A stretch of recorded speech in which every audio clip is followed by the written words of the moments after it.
And welcome back, ladies, gentlemen, Gungans, droids, Twi'leks, Togrutas, Rhodiums, Kiadi Mundi, Conans, whatever you might be. Welcome to today's video where I'm excited to give you the best tips and tricks to dominate in Star Wars Hunters. I've been playing Star Wars Hunters hardcore since it dropped not too long ago, and I've been dominating this game where I am almost at the max rank inside of Star Wars Hunters, currently at Kyber 2 and almost at Kyber 1. And I wanted to make this video sharing my experience on a variety of tips from the characters to the actual battles to miscellaneous things, what you should do with crystals and credits, so that way you can become one of the very best in the game. And this is great timing as well because Star Wars Hunters saw what we're doing over here and they wanted to sponsor this episode. So if you haven't gotten in on the action already, use the link down below to get into Star Wars Hunters today. And as someone who's made Kyber, I can safely say you're gonna have a lot of fun. And I hope you guys will find all these tips and tricks very helpful in your journey to become the very best. To give a general overview of what Star Wars Hunters is all about, it's the brand new free-to-play game that you can get on iOS, Android, and even on Nintendo Switch. You're gonna be engaging in intense 4v4 third-person combat in a variety of PvP game modes, with each map representing an iconic Star Wars location. And as you play, you'll unlock a variety of new characters, a variety of bounty hunters, heroes of the rebellion, stormtroopers, and even more. And as you collect new hunters, you can also customize them to your liking with a lot of cool skins in this game. So this video is going to be split up in 3 particular sections and what I think are the overall categories you need to master if you want to take on Star Wars Hunters. First thing we got to talk about are the characters. Currently, Star Wars Hunters has 13 characters that it has to offer and more to come in the future. And there are 3 overall categories of characters that are offered in Star Wars Hunters. We're talking damage dealers, tanks, and supports. But within those individual categories are going to be the characters that have a variety of different skills. Damage dealers are meant to get out there and put the pressure on the opponent, getting a lot of kills, making your opponents feel the terror when they see you. Tanks have incredibly high health pools. Every character's got health pools of a variety, but tanks overall have the largest of health pools in the game right now, which means they can take a lot more damage, meaning it's going to be a lot harder for opponents to take you down, get you out of objectives. And then support characters, as it would say in the name itself, you are there not primarily getting all the kills out there, not primarily absorbing all the damage, but supporting your team. This is one of the most important roles in a match. A team is really going to be as good as a support character that's on the team. And as you can see, I have a variety of different levels on my characters. You can see I've been playing Score quite a lot, and I've reached her max level of 25. Each character has their own individual level progression of 25 levels, which they call Hunter Fame. So if you click on that top left icon tab, you will see that as you just play the character, whether you're winning or losing, you are making progression through each individual character's Hunter Fame depending on who you're playing. And this will unlock a variety of cosmetics and, more importantly, steady increases in the abilities of your character. So if you want to improve the overall abilities of your character, you got to grind them out as much as possible in casual, ranked gameplay, getting the experience with them by playing with them. And the more you play with the character, the more you're going to level them up. And then if you go click on the view upgrades, you will see that each ability has their own individual tier. For example, the Adrenal Boost on Scora. When it's only at level 1, you're going to get an 80% speed boost, and the duration's 1.5 seconds, and the cooldown 7 seconds. But as you grind out the character and you increase the level by just hitting the tier and the Hunter Fame, you will notice that over time, the ability gets better and better and better, increasing the movement speed.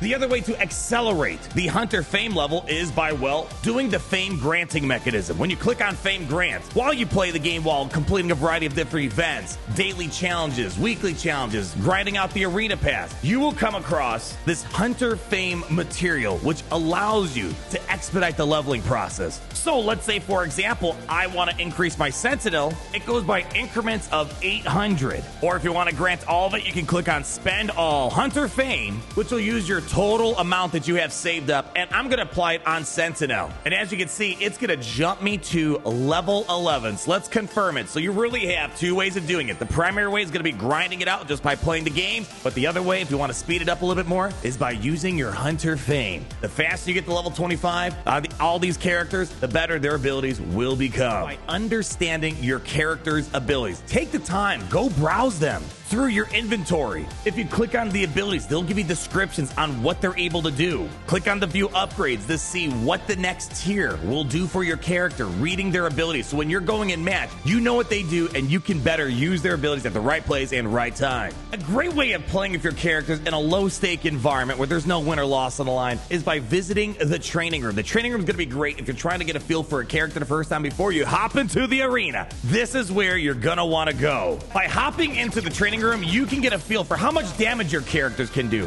how their reload works, getting a feel for their recoil, their aiming for certain range characters. Use this as an opportunity to test out the variety of your abilities.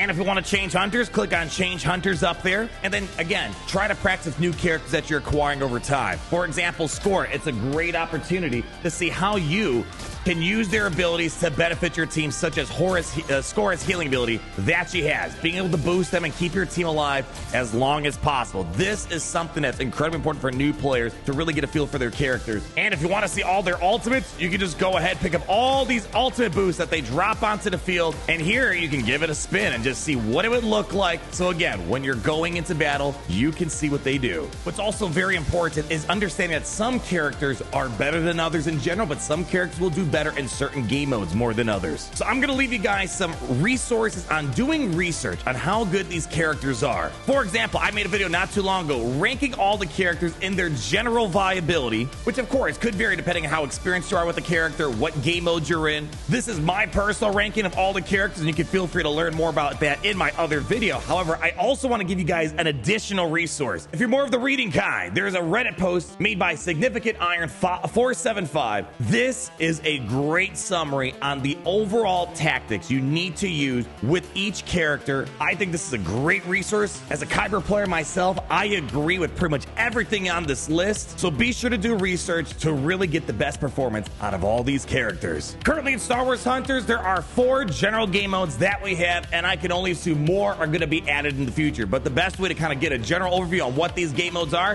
when you click on the eye icon in the top on those various categories, you will see all the game modes that are listed in a playlist. This is great before you head in for the first time. Get a feel for what these events offer. You have game modes like Dynamic Control, where there's always one objective that's moving around the field that you and your team are going to want to capture. Trophy Chase is basically keep away, where you capture the trophy, keep it away from your opponents as long as possible. The first person to get to 100% wins the battle. Power Control is a more branched out version of Dynamic Control, where there are 3 static bases that you're going to want to try to capture. The most important thing that I see a lot of new players forget, you need to hold at least 2 control points to start scoring. 1 is not good enough. You need 2, and if you get 3, you get accelerated points. And then Squad Brawl is your all-out team deathmatch. Eliminate the most enemies means you get more points, and you're gonna win. Now it's recommended as a new player, you're gonna want to spend a majority of your time in the casual game mode. The casual game mode is perfect if you just want to hang out with friends in a low-stress environment, or more importantly,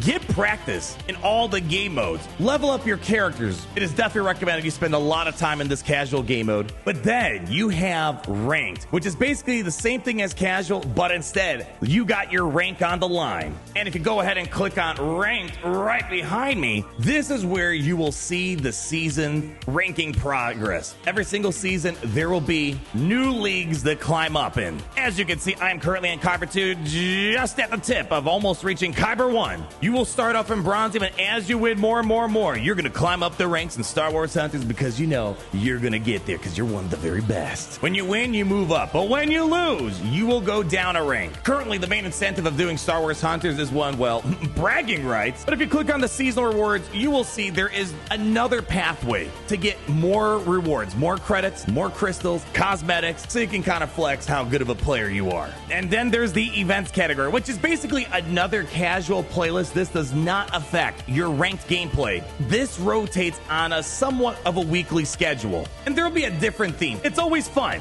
to get something new into a rotation, and the primary benefit of the events is the one, mix up the gameplay, give you some more fun stuff on a weekly basis that's different than your usual grind. And also what's important is the event has a variety of quests that are tied to whatever the event of the week is. So as you can see right here, the Cost of Honor, there is currently a challenge where if you finish 10 matches, you'll earn points towards the specific event here that will give you a variety of Hunter Fame grants for characters. characters, boost to your arena pass, some credits, additional skins, other cosmetics. So it's recommended you do this if you want to try to grind this out and have additional challenges to help bolster your progress and speed up the leveling of your characters. Now I'm going to give you guys a couple of general tips on how to do as well as you can in the current game modes that are offered in Star Wars Hunters. But by far, if there's one tip to take out of this video here today, be in a party of other players. Number one, when you're in a party, you'll get 10% more XP when you play, leveling your characters faster, for example. But the other reason why this game is so important with the party is because you want to be locked in. You want to be on the same page. You want to be with like-minded players that know how to play the game, because if you load up in a solo queue, you might run into problems of being with players that aren't playing the objective. They don't know what they're doing, and it's going to cost everyone their win. Because again, a team is only as good as the weakest link. But if you can get everyone on the same page, be coordinated, a team is going to be great. So I recommend make friends in this game. Lobby up with people.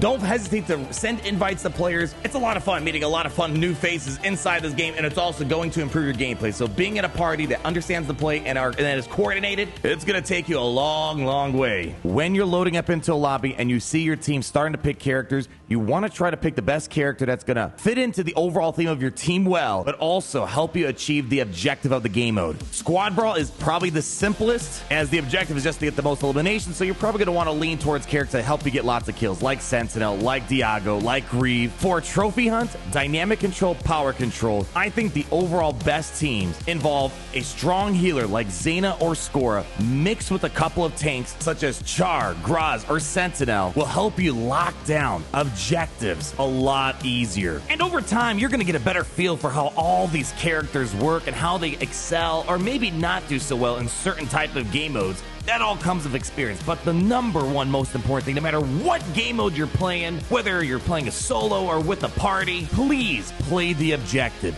Oftentimes, even myself, you get too focused up on trying to get the most kills on the board. But you can have 100 kills, but in game modes like Trophy Chase, Dynamic Control, Power Control, 100 kills means nothing if the other team is playing the objective. So don't be that person trying to go for kills when you need to go for objective, unless it's Squad Brawl. And finally, the thing I want to highlight with you guys are the miscellaneous things here. We're going to be talking about crystals, credits, what you should do with them, as well as the achievements, and also pursuing a variety of different events to, again, bolster your characters, get you more cool-looking cosmetics, and to get the most fun possible out of this game. So the biggest question I usually get, and it was the question I was wondering too when I first started playing the game, what should you do with your credits and crystals? The good news about this game right now, credits and crystals don't really give you anything in terms of bolstering the power of your characters. Right now, pretty much credits and crystals are primarily used for cosmetic purposes, where if you want to, you can use your crystals to buy some pretty sick skins of a lot of characters on their weapons, different emotes, for examples, and stickers. However, do make sure you check out this, because this will give you some free credits every couple hours throughout the day. And credits, again, just like crystals, are primarily a way of getting cosmetics. If you hop in here at times, you will find there will be cosmetics offered for credits. As you can see down here, we have different emotes, we have different skins, we have different weapon skins. For me personally, I have not really spent any crystals yet. My recommendation for the time being is hold on to your crystals unless there's a really cool skin you want. Crystals might become more important in the future as the premium currency. Credits, however, I do recommend you spend them on skins. There will be challenges at times which will ask you to spend X amount of credits, and this is really the only way you can spend credits in this game, by going to the cosmetics and finding them. And as you can see, when you do that and you spend the credits that it's asking you to do, it'll give you points towards your arena pass, which, as we mentioned, will get you access to more skins and other cosmetics, as well as crystals. Beyond that, there's not really much else to do with crystals and credits. So my recommendation, again, save on your crystals unless there's a cool cosmetic you want, and spend your credits when there's the challenges in the arena pass or anywhere else that asks you to spend some credits. Every single day, make sure you log into the game to do your dailies. You'll get a variety of crystals, ways to improve your characters with the Hunter fame, or in this case, improving your arena pass rank. You also see a variety of challenges to do inside of games to master certain characters like Sentinel. You'll get rewards such as fame grants or cool emotes. So there's a lot of stuff for you to check off the list here. So make sure you check out the quest can see a variety of things that you have, and these are things that are going to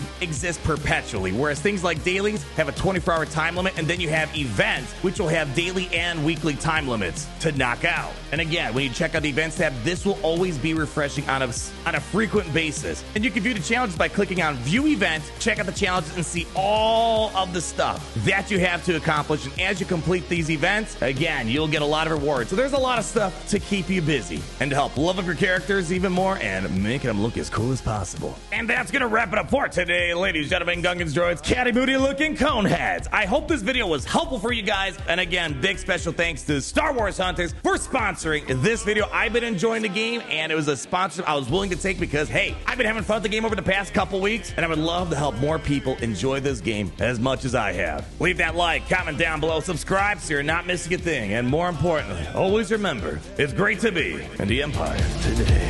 The sun never sets. We dominate.